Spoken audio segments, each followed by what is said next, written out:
Driver వీధి సుబ్రహ్మణ్యం హత్య case సాక్షులు బెదిరించారన్న ఆరోపణలపై వైసీపీ ఎమ్మెల్సీ అనంతబాబు ఒక్కరోజు పోలీస్ కస్టడీ ముగిసింది. నిన్న అనంతబాబును సుమారు 6 గంటల పాటు విచారించిన పోలీసులకు ఆయన ఏమాత్రం సహకరించలేదని సమాచారం.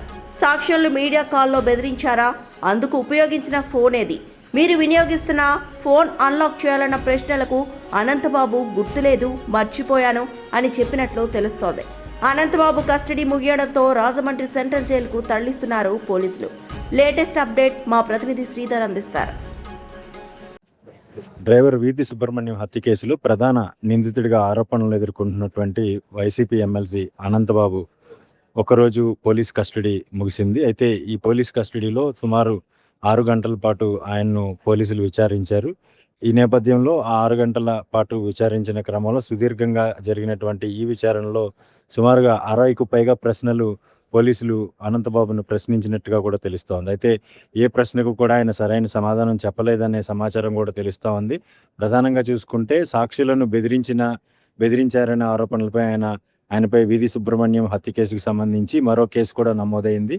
ఈ కేసులో ఆయన్ను మరింత విచారించాలని రాజమండ్రి కోర్టుతో పాటు ఇటు కాకినాడ స్పెషల్ మొబైల్ కోర్టు ఎదుట కూడా సర్పవరం పోలీసులు కస్టడీ పిటిషన్ దాఖలు చేశారు. ఈ నేపథ్యంలోనే ఆయన్ను 24 గంటలు విచారించేందుకు కూడా కోర్టు అనుమతి ఇచ్చింది. నిన్న మధ్యాహ్నం అయితే ఆయన్ను రాజమండ్రి సెంట్రల్ జైలు నుంచి సర్పవరం పోలీసులు తీసుకొచ్చారు.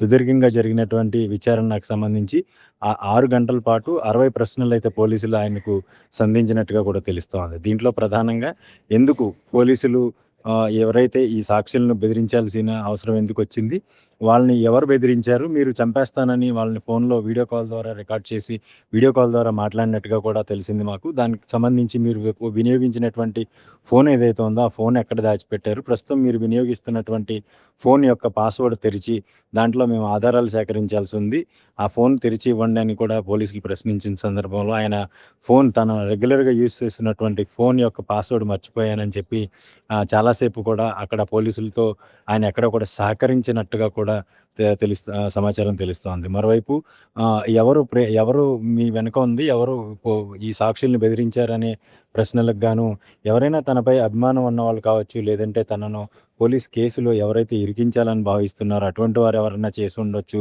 దాని గురించి నాకెలా సమాచారం తెలుస్తుందని కూడా పోలీసులను ఎదురు ప్రశ్నించినట్టుగా కూడా అనంతబాబు తెలుస్తూ ఉంది. మరోవైపు కస్టడీ ముగియడంతో ఈరోజు వైద్య పరీక్షల నిమిత్తం ఆయన కాకినాడ జీజీహెచ్కి తరలించారు.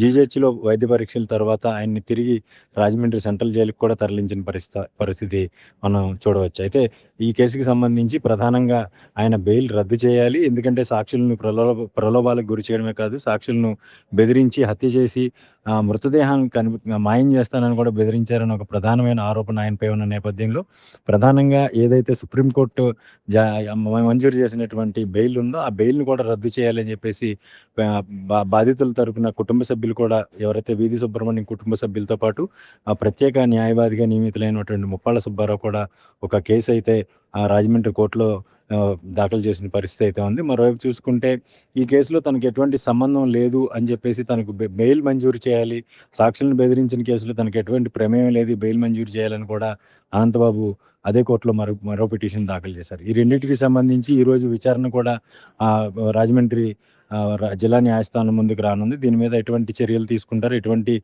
తదుపరి నిర్ణయం ఉంటుందనేది కూడా ప్రస్తుతం ఆసక్తికరంగా మారింది. అయితే ఒకరోజు విచారణ నిమిత్తం ఎవరినైతే అనంతబాబుని సర్పవరం పోలీసులు తీసుకొచ్చారు, ఇక్కడ ఈ విచారణలో ఎక్కడ కూడా అనంతబాబు వారికి సహకరించినట్టుగా కూడా సహకరించి పూర్తిగా విరుద్ధంగా అంటే పోలీసుల విచారణ ఎటువంటి ప్రశ్నలు కూడా ఆయన సరైన సమాధానం చెప్పకుండా దాటవేశారని తెలుస్తూ ఉంది.